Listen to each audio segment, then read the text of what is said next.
Tonight, somewhere on the edge of a city, a fox will walk toward a lit porch instead of running from it. You'd probably assume it's starving, or sick, or confused. But new research suggests something stranger. That fox might be doing exactly what its ancestors did 20,000 years ago. Choosing you. Not being caught. Not being tamed.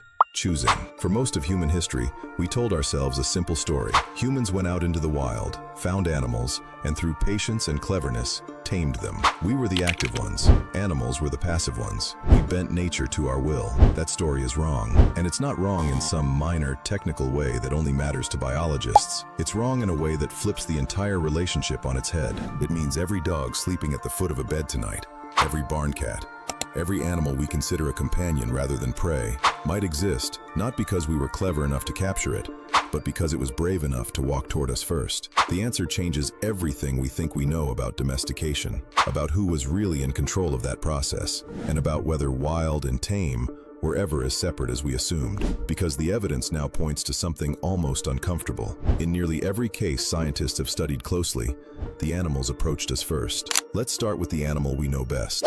The dog. For decades, the dominant theory was that early humans found wolf pups, raised them by hand, and slowly bred the aggression out of them over generations.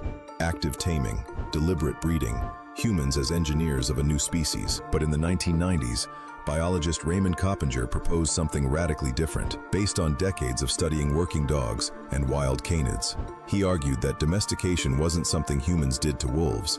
It was something a small population of wolves did to themselves. Here's how it likely worked. Around the time humans began forming semi-permanent settlements, roughly 15,000 to 30,000 years ago, depending on the site, those settlements produced something new in the world. Garbage, piles of food scraps, bones, and waste sitting at the edge of camp, night after night. Most wolves in the region would have avoided these camps entirely. Wolves are naturally wary of anything unfamiliar, and a camp full of fire, noise, and unpredictable humans is about as unfamiliar as it gets. Fear kept them at a distance, but not every wolf has the same temperament. In any wild population, there's natural variation in what scientists call flight distance, the minimum distance an animal needs before it feels safe enough to stay put. Most wolves needed a lot of space. A small number needed less. Those low flight distance wolves could tolerate getting closer to the dump without panicking, and that meant they got first access to a calorie-dense, low-effort food source that other wolves couldn't touch. They didn't have to hunt, they just had to be brave enough,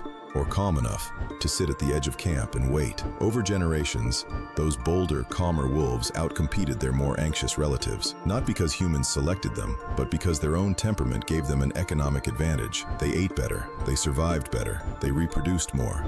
This is the part that surprises people. Nobody was breeding these wolves for friendliness. Nobody was choosing which ones got to stay. The wolves were selecting themselves, generation after generation, simply by being the ones willing to get close. Archaeological evidence backs this up in a strange way. Some of the earliest confirmed dog-like remains, found at sites including Goyet Cave in Belgium, and later confirmed dog burials in Germany, dated to around 14,200 years old, show skeletal changes already underway before there's any solid evidence of deliberate human breeding programs. The transformation was already happening at the edges of human life, before humans were doing anything on purpose, which raises an unsettling question. If humans weren't driving that first transformation, who was? Genetic studies add another layer to this. Comparisons of modern dog and wolf DNA suggest the split between the two lineages happened somewhere between 15,000 and 40,000 years ago, a range wide enough that scientists still argue over the exact window. But what's striking is that this divergence predates the earliest confirmed evidence of organized agriculture by thousands of years. Humans at that point weren't farmers. We weren't managing livestock. We were mobile hunter-gatherers with campfires and food scraps. We didn't have the surplus, the settlements, or arguably even the motivation to run a deliberate, multi-generational wolf breeding program. What we did have was waste, and waste, it turns out, was enough. There's also a detail in the fossil record that quietly supports this. At several early sites, the skeletal remains showing the first signs of dog-like changes, a narrower snout here, a slightly more crowded set of teeth there, appear before any evidence of intentional human care, like healed injuries suggesting an animal was fed and protected through illness. The transformation seems to start on its own, at the margins of human settlements, well before humans show any sign of treating these animals as anything other than background noise around the fire. In 1959, a Soviet geneticist named Dmitry Belyaev started an experiment in Novosibirsk, Siberia, that would take decades to fully understand. Belyaev wanted to know if he could recreate domestication from scratch,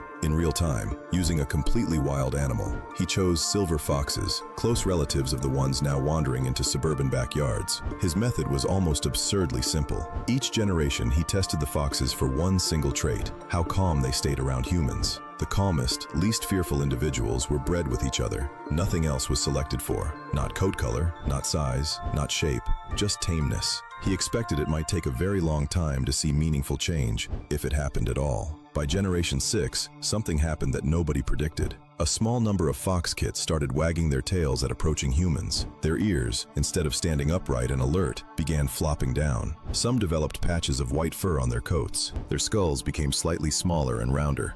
Their breeding cycles shifted. None of these traits had anything to do with the one thing Belyaev was actually selecting for: